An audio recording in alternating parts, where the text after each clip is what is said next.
중국어로 영어 전문 채널 글로벌 코리아 위드 트루스가 오픈했습니다. 우리의 긍정적인 면과 중국의 문제점을 이제 영어권 국가에 알리겠습니다. 저희에게 힘이 되어 주십시오. 여러분 안녕하십니까. 올해 3월 8일 대만의 연합신문망이 보도한 뉴스에 대만 전역이 상당히 시끄럽습니다. 뉴스는 구글 위성사진에 찍힌 두 장의 사진을 보여주면서 중국이 대만과 가장 가까운 복건성에 있는 군용 비행장 두 곳에서 확장 공사를 하고 있다는 것을 발견했다고 보도한 것입니다. 보시는 사진에서 오른쪽 사진이 군용 비행장의 확장 전 사진이며 왼쪽이 지금 확장 중인 사진입니다. 이 두 곳의 군용 비행장은 용전과 해안 비행장으로 지금 활주로 연장과 계류장 확장 등의 공사를 진행하고 있다는 것입니다.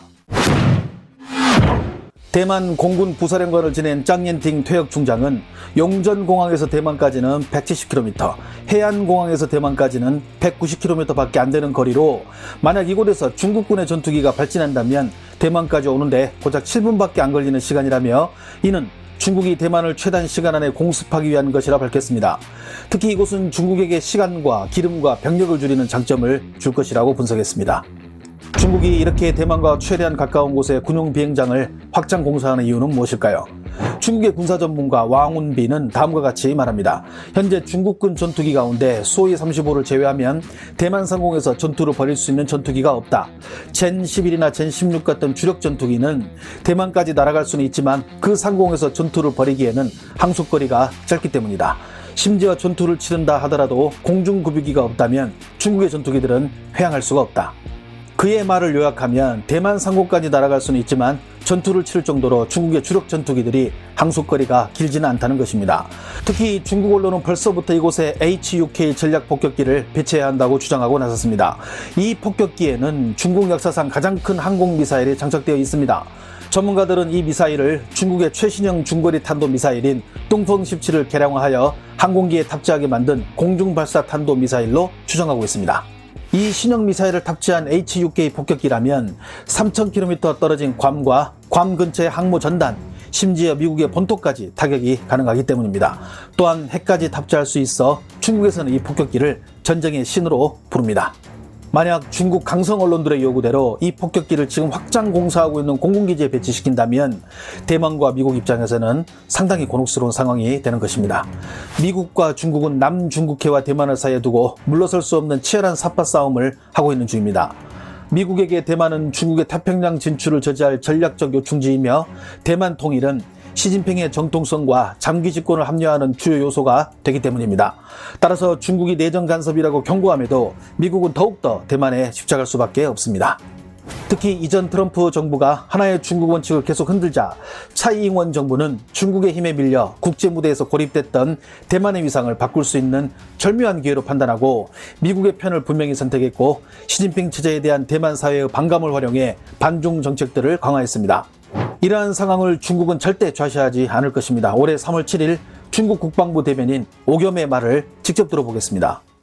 历史证明那些妄图分裂祖国的坏分子绝不会有好下场。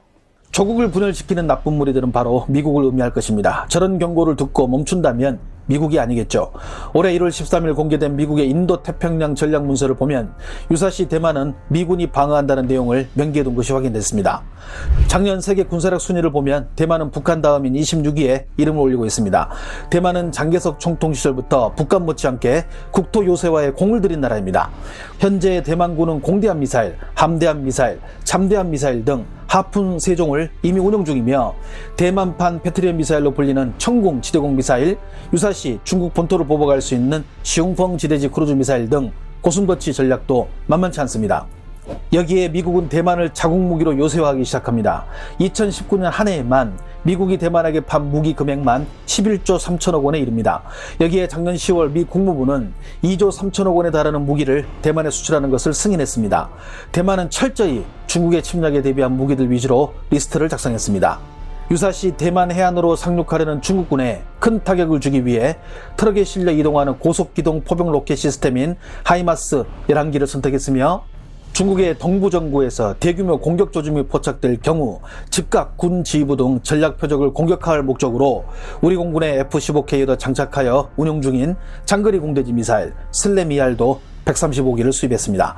또한 작년 1월 미국이 이란 혁명수비대 사령관 거셈 솔레이마니를 제거할 때 소용했던 현존 군용 무인기 중 가장 공격력이 강하다는 MQ-9 리퍼도 구매 리스트의 명단에 이름을 올렸습니다.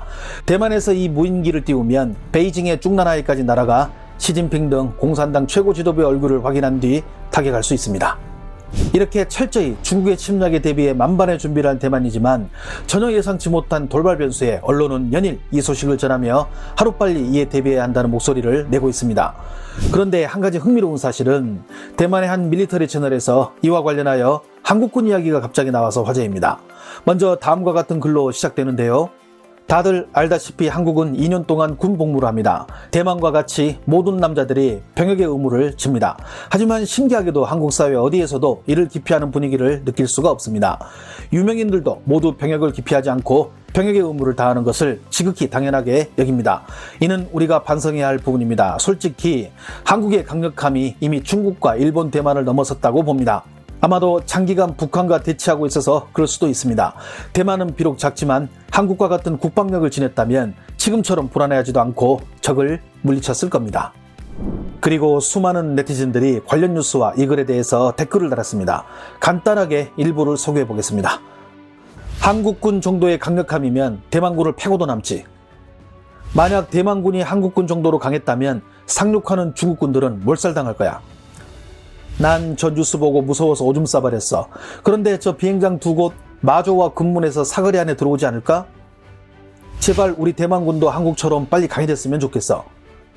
한국은 대만처럼 해협이 막아주질 않으니 우리보다 당연히 더 경각심이 높을 거야. 중국 공군의 작전 방식은 활주로에서 이륙 후 14에서 15분 후 대만에 도착. 하지만 그 후 기름이 없다는 것. 하지만 저기서 전투기가 와도 지상에서 요격 미사일로 격추시키는데 몇 분이면 끝나. 만약 중국이 대만에 와서 쌍방이 다치길 원한다면 중국은 미군과 한국, 일본 연합군에게 죽을 준비를 해야 할 거야. 한국에서는 남자들이 군복무하는 것이 정상적인 문화 같아. 한국 군복 진짜 간지남. 내가 대만에 있다면 나는 이민가. 중국이 대만 갖고 싶다면 주면 그만이지. 어차피 안 보면 되니까. 인도나 브라질, 남아프리카 등 어디든 이민 가면 그만이야. 우리 아버지 세대 때의 대만군이 지금 한국군처럼 강력했습니다.